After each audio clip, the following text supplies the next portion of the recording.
अगर भरत राजा बन रहा है ना, भरत प्रांग में पावे राजो, तो पिज सपित मोहिषण मुख आजो। तुम्हारे भैया राम ने कहा था कि हाँ भरत राजा बन जाए, बहुत बढ़िया है। भरत ने कहा मेरी माँ ने राज मांगा था, वो पितरों के मेरे भैया ने अनुमोदन किया था, वो बन को चले गए और दिया था राज्य किसने? तुम्हारे पिता ने। हाँ वो स्वर्गवासी हो गए और आप मुझे सिंहासन पर बैठने के लिए कह रहे हो। आपकी क्या दशा होगी ये मैं नहीं जानता, लेकिन एक बात बताओ, अगर भरत को सिंहासन पर बैठा दोगे ना, तो इसमें कुछ पापी को बर्दाश्त ही नहीं कर पाएगी, धरती रसातल को चली जाएगी, रसातल को। मोहि राज जब ही, मोहि राज जब ही, रसा रसा जाई तब। अब एक ही आंख यही मन माही,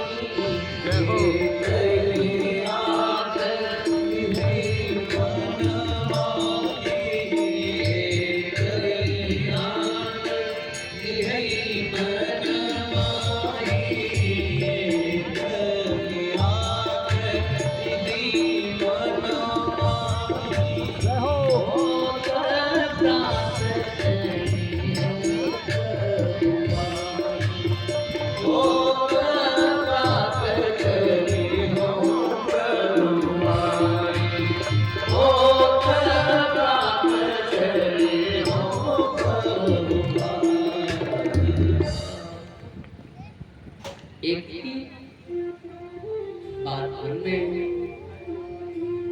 बैठ रही है, अगर राम के पद को देखूंगा तभी मेरा कल्याण होगा।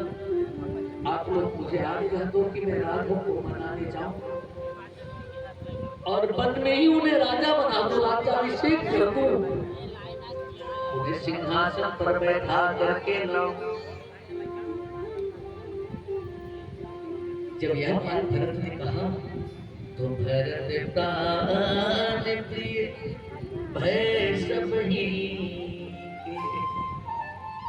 जो लोग भरत के विरोध में खड़े हो गए थे ना,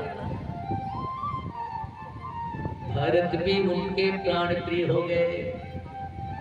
और भरत ही कहीं सराही सराही, भरत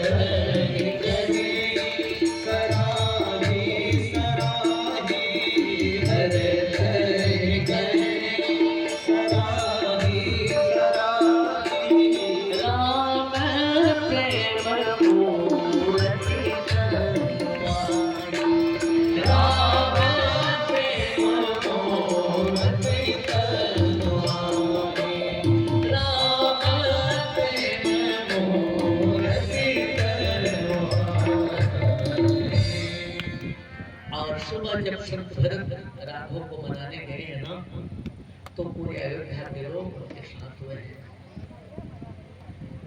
सेवक सेवक सचिव सब आए निकल वियोग, जो वीरा में व्याकुल थे वे सभी राम बरस की लालसा भरत सभी साथ हुए।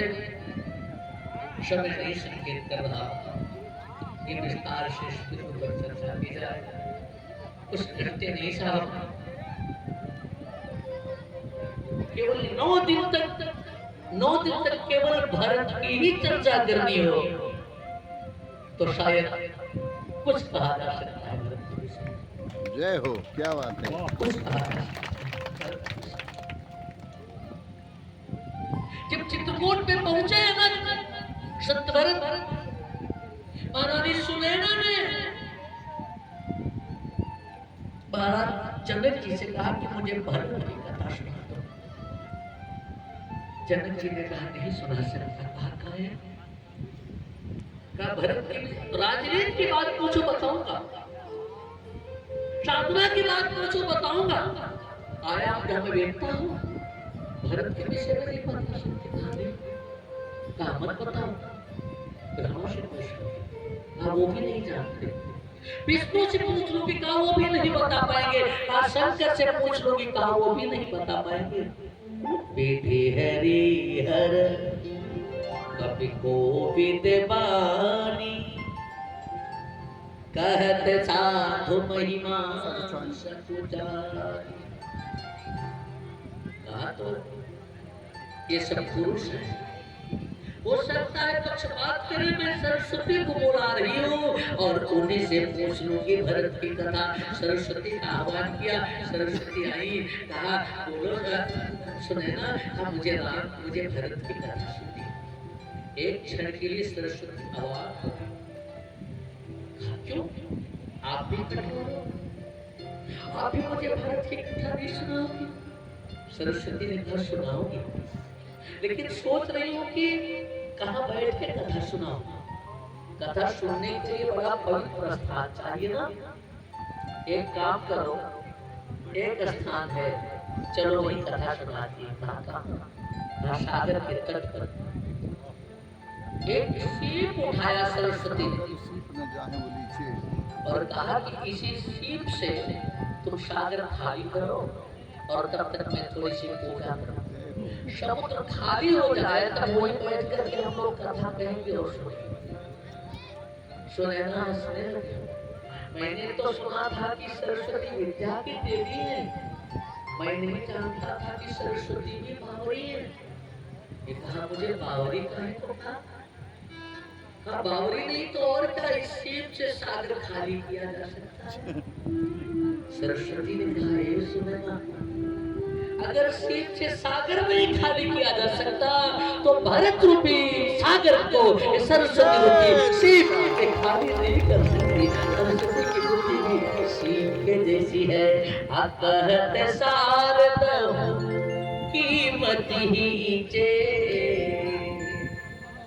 कहत सारद कीमत ही चे, सागर से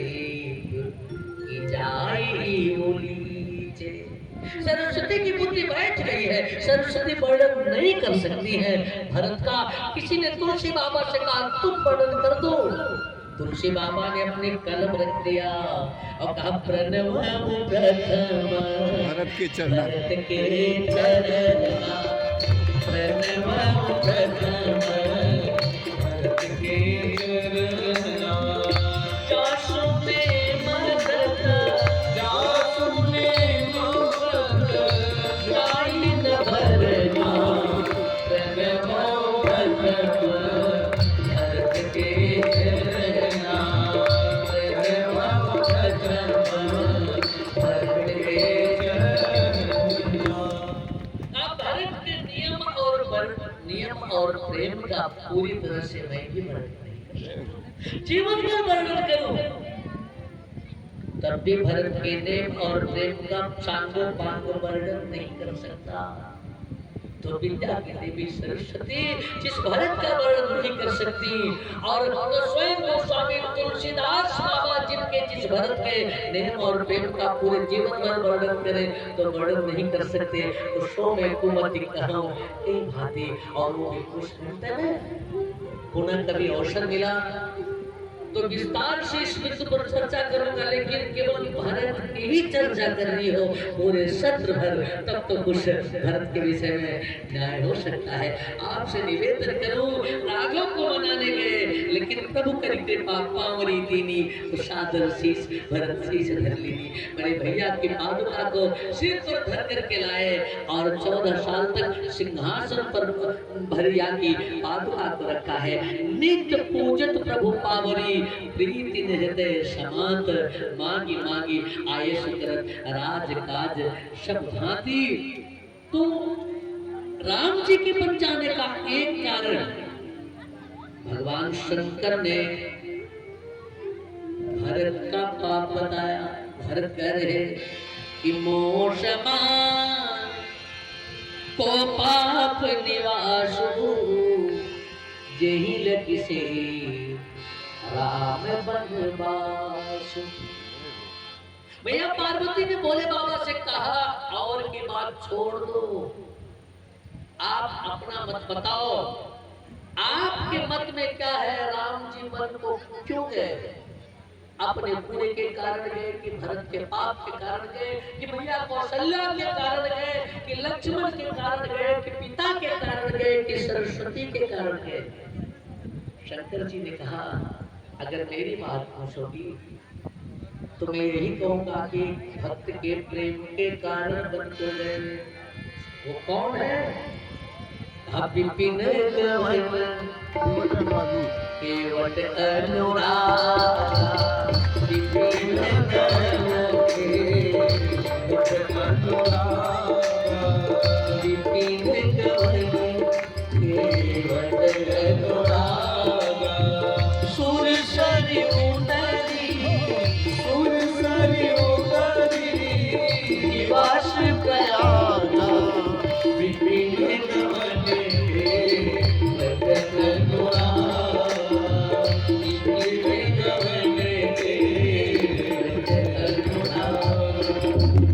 आदरणीय भैया सुधाकर सिंह जी बैठे आपके विद्यालय पर केवट के अनुराग पर बड़े विस्तार से चर्चा चली थी।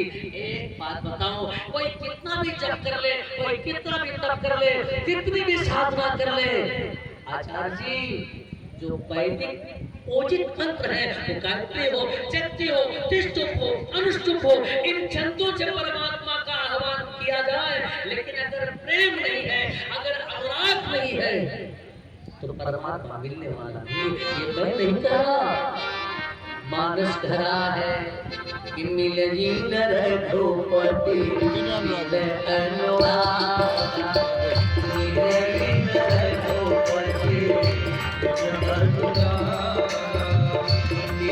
मिल रघुपति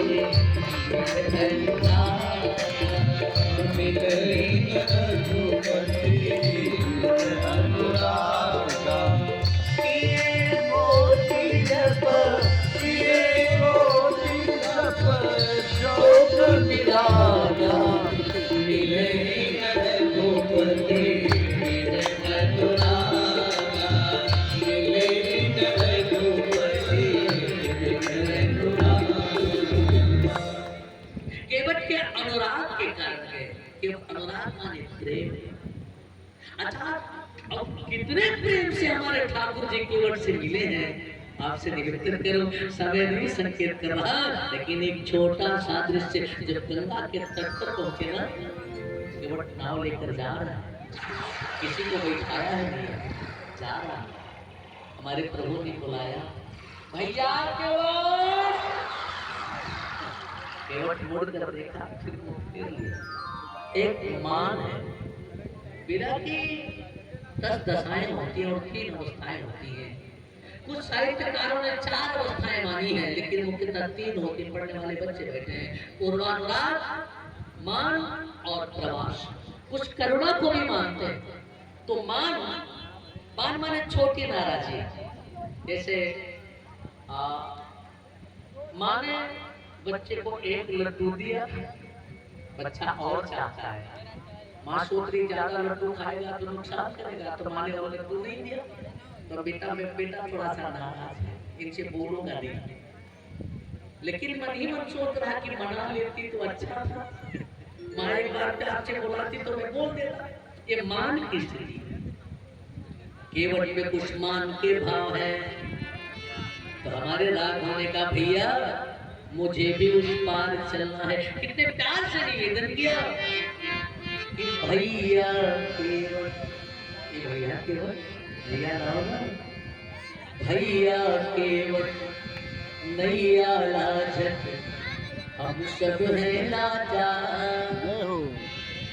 घाट किनारे नाव लगा दे, ना करना इनकार, हमें तो उस पार है जाना, तुम्हें पार लगा दो, हमें तो उस पार है जाना, तुम्हें पार लगाना। भैया केवट भैया लाजत हम सब है लाचार। भैया केवट भैया घाट किनारे नाव लगा दे, करना इनकार, हमें तो उसे पार जाना, तुम्हें है पार लगाना, हमें तो उसे पार जाना, तुम्हें है पार लगाना। सुन हे मेरे प्यारे, सुन हे मेरे प्यारे, हम आए आज तुम्हारे, सुन हे मेरे प्यारे, हम आए आज तुम्हारे। दर दर भटक रहे हैं, हम हैं विपदा के मारे, दर दर भटक रहे हैं, हम हैं विपदा के मारे। शरण गए कि आज बचाना, शरण गए कि आज बचाना, यही है शिष्टाचार, हमें तो पार जाना, तुम्हें है पार लगाना, हमें तो पार जाना, तुम्हें है पार लगाना। हो भैया तेरी प्रिया, घाट किनारे घाट किनारे नाव लगा दे, हम सब है तुम्हें है पार लगाना, तुम्हें है पार लगाना।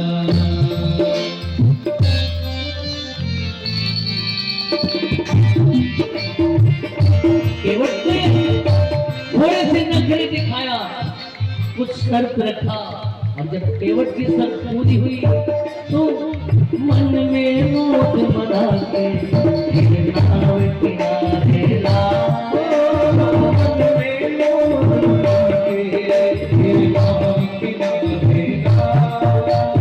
उनके दो पुनः चर्चा करेंगे केवट की शर्त रही चरण धोने की, और राम ने चरण धुलाया है, थोड़ा अवसर मिला तो विस्तार से, लेकिन जब चरण धोया उसके बाद प्रसन्न हो गया। हो मन में मोह मना के नाव किनारे लाया, मन में मोह मना के नाव किनारे लाया। हाथ सृष्टि करता तो आंगन में रति हरता, हाथ सृष्टि करता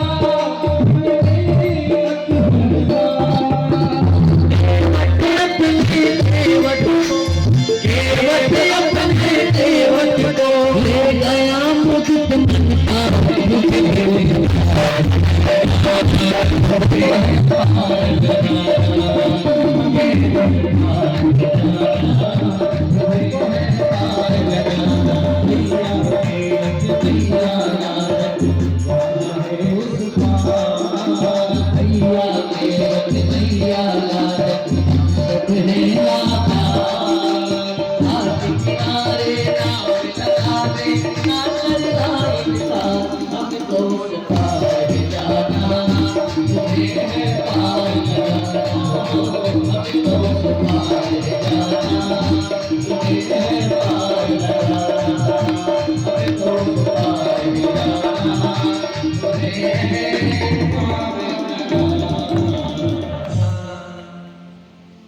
बाबा भोलेनाथ का केवट का प्रेम था। अगर राघव वन को न जाते तो केवट का घाट कैसे होता, केवट के पूर्वजों का उद्धार कैसे होता। माने केवट के प्रेम के कारण राम जी वन को गए, तो भैरव से पूछा गया राम वन को क्यों गए।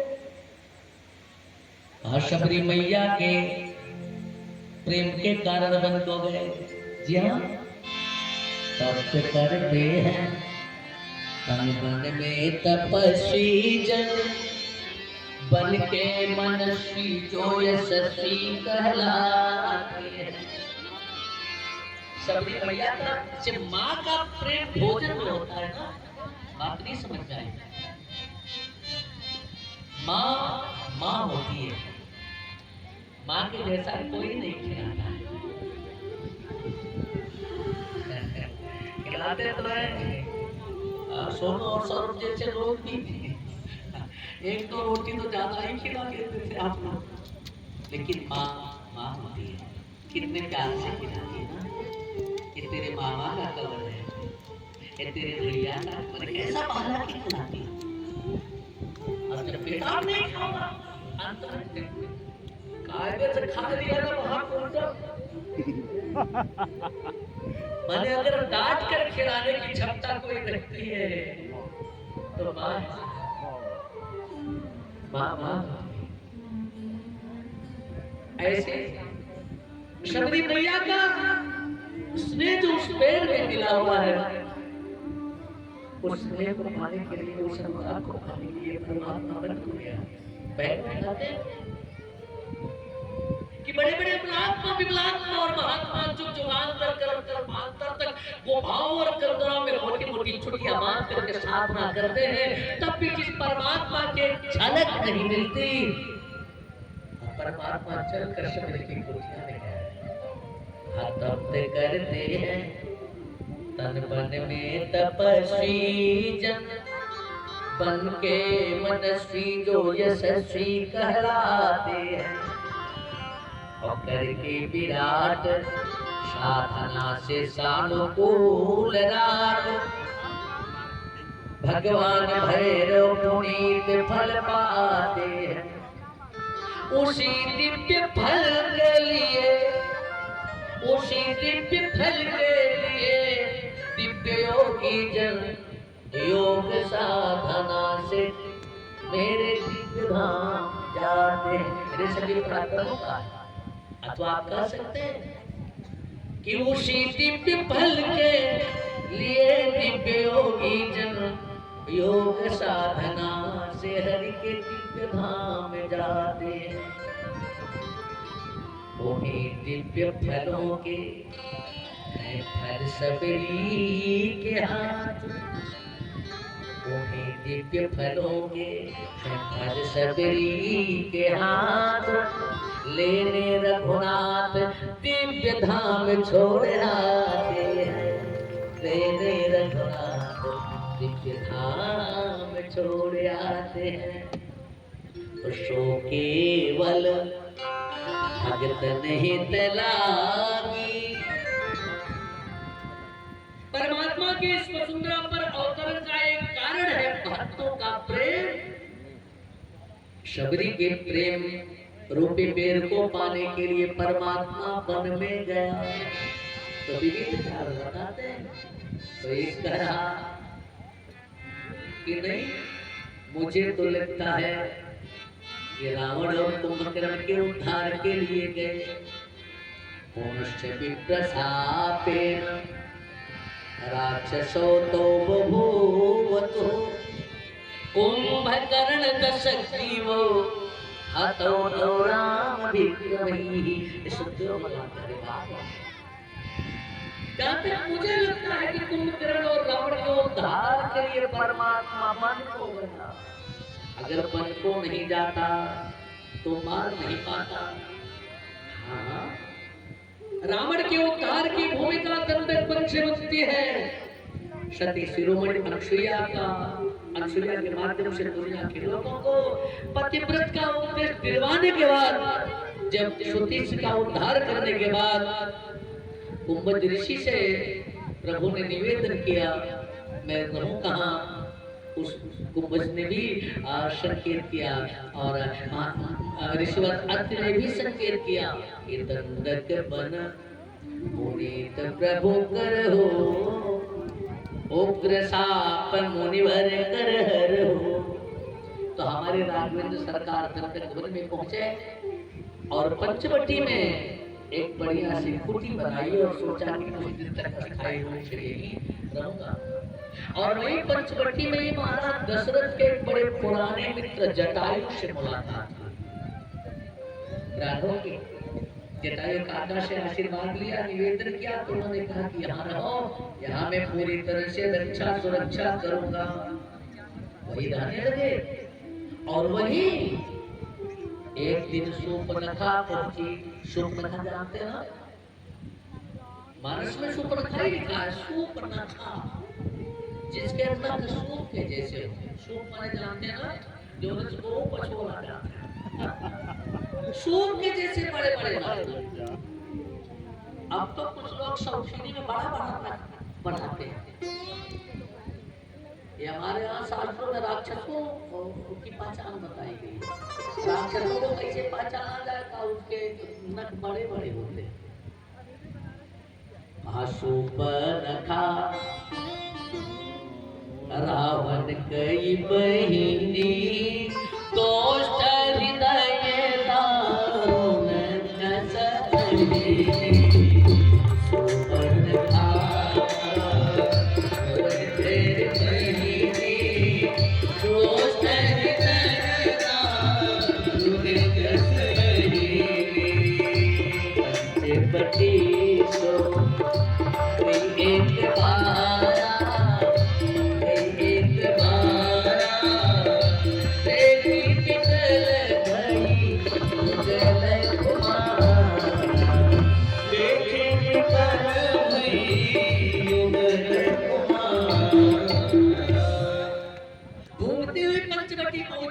दारुण कसरी।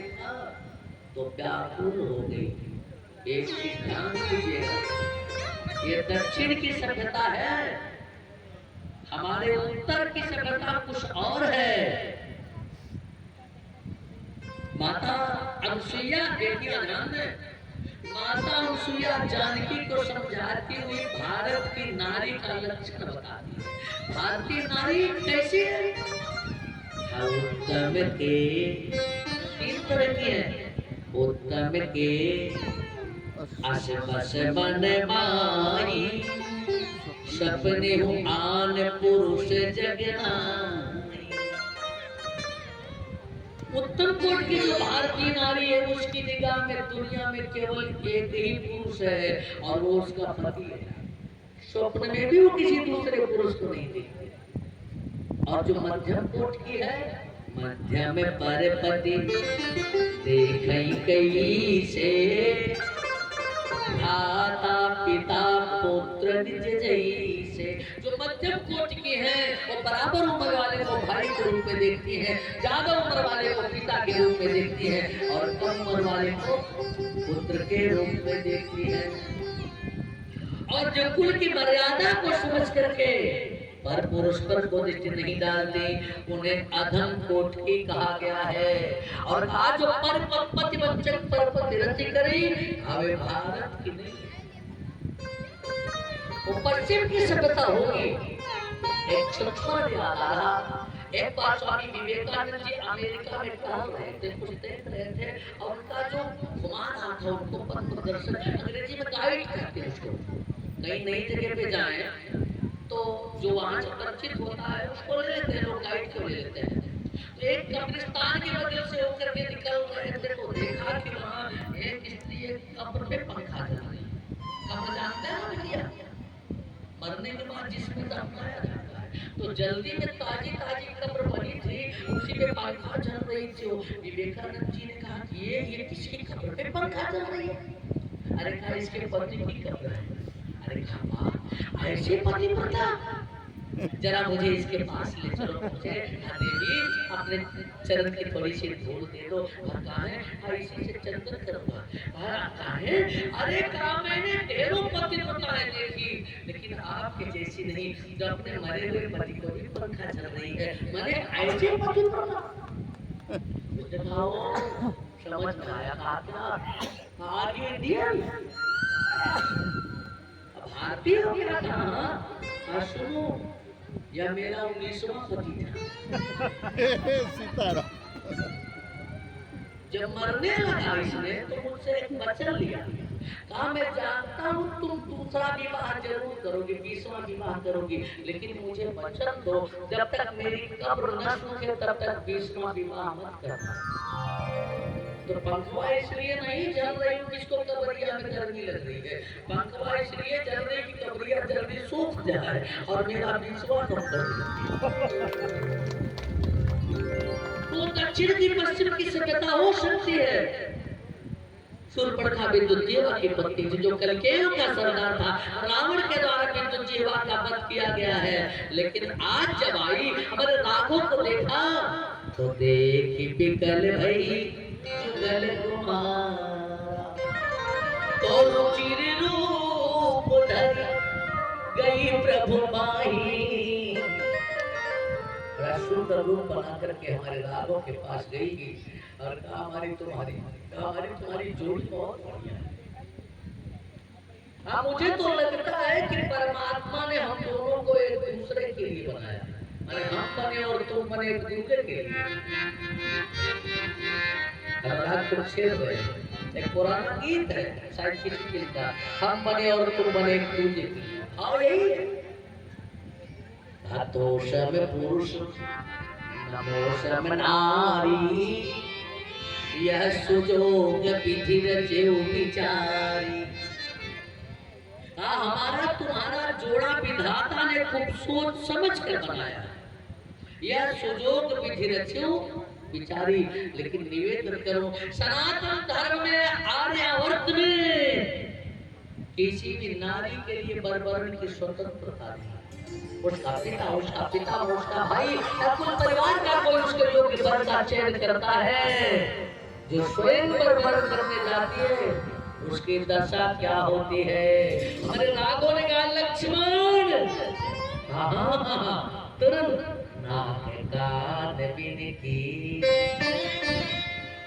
बिना नाक और कान के कर दिया। दुनिया को ये बता दिया कि जो स्वयं स्वेच्छा से बर्बरण करने जाएगी अपनी नाक को कटाएगी, अपनों को भी ढाले देगी। स्थिति वही हुई।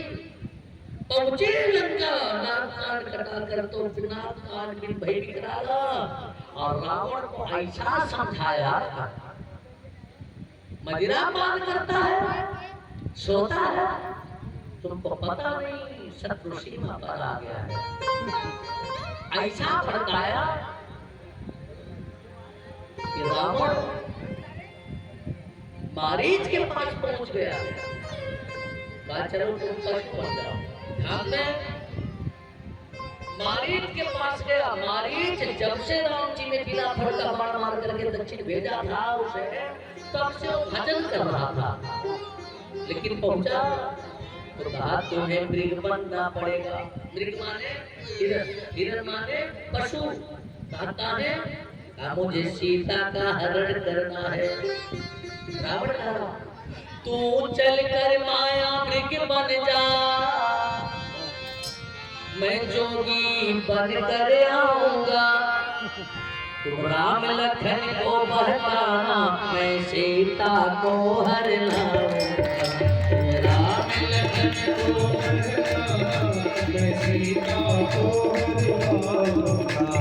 राम लखन को बहकाना, मैं सीता को हर लाऊंगा।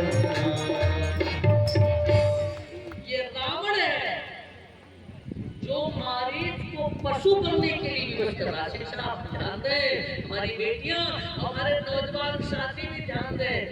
हमारी भारतीय संस्कृति में और दक्षिण या पश्चिम की संस्कृति में अंतर क्या है? अयोध्या और लंका की संस्कृति में, माने लंका में मनुष्य को पशु बनाया जा रहा है, चल करके तुम मृग बन जा। लेकिन हमारे अयोध्या में पशु भी मनुष्य बन जाता है, जिसमें राम जी के साथ बानर और भालू सब आ रहे ना। बानर और भालू पशु है ना। अंगदा सब पार बीरा, तो धरे सुधर तन मनुज शरीरा। जहाँ भालू और बंदर भी मनुष्य बन जाए, माने मनुष्य के जैसा बर्ताव करें, वो भारत है, वो अयोध्या है। और जहाँ मनुष्य भी पशु बन जाए वह लंका है। जहाँ मनुष्य भी पशु बन जाए, पशुओं की कोई माँ नहीं होती, कोई बहन नहीं होती, कोई बेटी नहीं होती, कोई भाई भतीजा नहीं होता, सबके साथ एक जैसा बर्ताव कर सकते। ये लंका और अयोध्या में अंतर है। मारीच को भड़काया। आप यदि मारीच ने समझाया, समय ने संकेत करवा की कथा को विस्तार दिया जाए, लेकिन जब मारीच चला कपटी मृग